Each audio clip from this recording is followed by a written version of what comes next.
लोकसभा चुनाव में, विधानसभा चुनाव में और नगर निगम के चुनाव में अगर कांग्रेस की सबसे ज्यादा कोई दुर्गति हुई है तो वो दुर्गति हुई है दक्षिण हरियाणा में।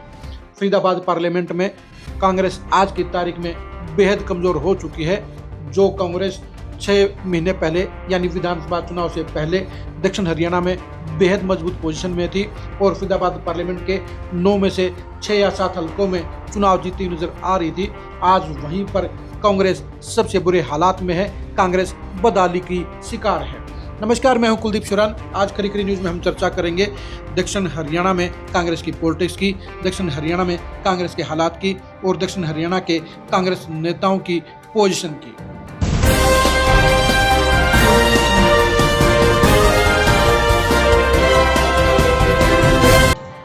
विधानसभा चुनाव से पहले कांग्रेस की पोजीशन दक्षिण हरियाणा में बेहद मजबूत लग रही थी।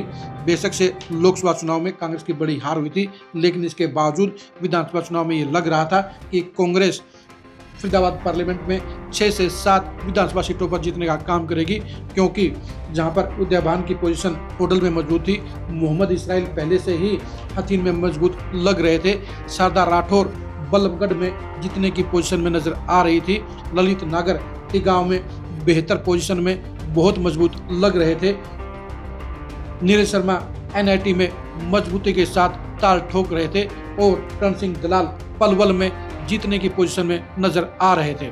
यानी कांग्रेस के लिए बड़खल और फरीदाबाद के अलावा बाकी की सभी सीटों पर जीत की ज्यादा गुंजाइश थी, लेकिन कांग्रेस की टिकटों के बंटवारे ने कांग्रेस का ही बंटाधार करने का काम कर दिया, क्योंकि ललित नागर की टिकट काटने से जहां तिगांव खराब हुआ, वहीं पर शारदा राठौर की टिकट काटने से बल्लभगढ़ भी 0 हो गया। इन दोनों ही जगह पर कांग्रेस की जमानत जब्त होगी।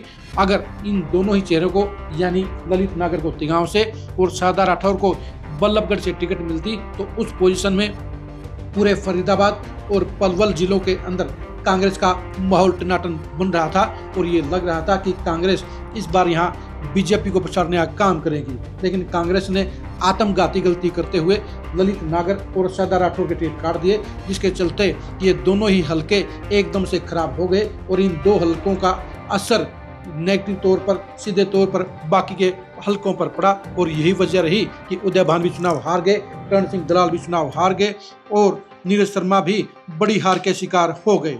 कांग्रेस ने चुनाव में सबसे बड़ी गलती है कि उसने मजबूत चेहरे की बजाय उन्हें कमजोर चेहरों पर दाव लगाने का काम किया। चाहे विजय प्रताप थे, चाहे लखन सिंगला थे, चाहे रोहित नागर थे और चाहे पराग शर्मा थे।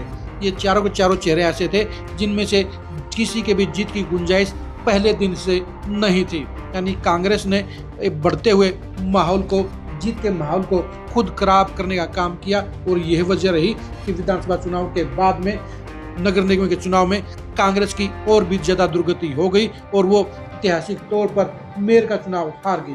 वैसे भी पिछले 5 साल के दौरान अगर आप देखेंगे तो फरीदाबाद में कांग्रेस के सिस्टम को चलाने का सबसे ज्यादा काम अगर किसी ने किया तो वो ललित नागर ने किया था। ललित नागर की मैनेजमेंट पूरे जिले की कांग्रेस को बखूबी संभाल रही थी। ललित नागर की अगुवाई में कांग्रेस हर प्रोग्राम को सफलतापूर्वक करती थी। हर मौके पर कांग्रेस के प्रदर्शन में, कांग्रेस की रैलियों में ललित नागर की मैनेजमेंट उसे कामयाबी देने का काम करती थी। शारदा राठौर के कारण भी कांग्रेस को पॉजिटिविटी मिल रही थी।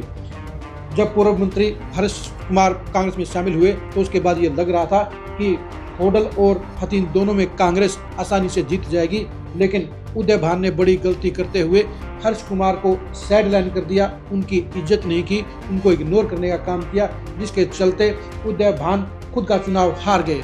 उदयभान तो डिप्टी सीएम बनने के सपने लेकर हेलीकॉप्टर में हुड्डा साहब के साथ घूम रहे थे और नीचे उनके खुद के हल्के होडल में उनकी जमीन खिसक गई। यानी उदयभान को अहंकार मार गया, उदयभान को अहम मार गया और उदयभान की अगुवाई में कांग्रेस दक्षिण हरियाणा के इन दोनों जिलों यानी फरीदाबाद और पलवल में 0 हो गई। पार्टी के प्रदेश अध्यक्ष होने के नाते उदयभान की जिम्मेदारी थी कि वो फरीदाबाद और पलवल में कांग्रेस को जितवाते, लेकिन सबसे बड़ी दिक्कत की बात यह है कि उदयभान खुद का ही चुनाव हार गए और उसके बाद भी उदयभान ने आज तक हार की नैतिक जिम्मेदारी नहीं ली है। नगर निगम के चुनाव में भी उदयभान ने दावा किया था कि वो विधानसभा चुनाव की हार का बदला लेंगे और कांग्रेस का मेयर बनेगा, लेकिन नगर निगम के चुनाव में कांग्रेस की ऐतिहासिक हार हुई, जिसके चलते ये साफ हो गया कि उदय भान की अगुवाई कांग्रेस के लिए किसी काम की नहीं है और उदय भान की अगुवाई में फरीदाबाद और पलवल में कांग्रेस का सिर्फ बंटाधार हुआ है, कांग्रेस का सिर्फ बेड़ा गर्क हुआ है और आगामी हालात के हिसाब से भी साफ तौर पर नजर आ रहा है कि कांग्रेस ने हार से सबक नहीं लिया है। जिस तरह से संविधान बचाओ अभियान में करण सिंह दलाल को इग्नोर करके मोहम्मद इसराइल को इंचार्ज बनाया गया है, उससे जाहिर हो जाता है कि कांग्रेस ने हार से सबक नहीं सीखा है। करण सिंह दलाल जैसे बड़े नेता को इग्नोर करके नए नेताओं को आगे करना कांग्रेस के लिए भविष्य का भी एक सवालिया निशान खड़ा करता है, भविष्य भी खराब करने की तरफ इशारा कर रहा है। क्योंकि मोहम्मद इसराइल और रघुवीर सिंह तेवतिया बेशक से कांग्रेस के 2 एमएलए हैं, लेकिन ये भी सच्चाई है कि इन दोनों का प्रभाव अपने हलकों से बाहर नहीं है। ऐसे में इनके बलबूते पर फरीदाबाद और पलवल में कांग्रेस को मजबूत करने के ख्वाब देखना कांग्रेस के लिए बेवकूफ़ी कही जाएगी, क्योंकि कांग्रेस को मजबूती देने का काम अगर सबसे ज़्यादा कोई करते थे तो वो करण सिंह दलाल पलवल में और ललित नागर फरीदाबाद में करते थे। ललित नागर जहां कांग्रेस से बाहर चले गए हैं, वहीं करण सिंह दलाल को भी इग्नोर किया जा रहा है, जो कांग्रेस के लिए बड़े नुकसान का सबब बनेगा। आप दक्षिण हरियाणा के इन 2 जिलों में कांग्रेस की दुर्गति के लिए सबसे ज़्यादा जिम्मेदार किसे मानते हैं, कमेंट करके जरूर बताइए। क्या 2029 में कांग्रेस फरीदाबाद और पलवल में वापसी कर पाएगी, इसके बारे में भी राय दीजिए। कांग्रेस की बेहतरी के लिए दक्षिण हरियाणा में उसे क्या फैसले लेने चाहिए, कौन से नेताओं को प्रमोट करना चाहिए, इसके बारे में अपनी राय दीजिए। आप हमारे फेसबुक पेज को फॉलो कीजिए, आप हमारे यूट्यूब चैनल को सब्सक्राइब कीजिए। नमस्कार।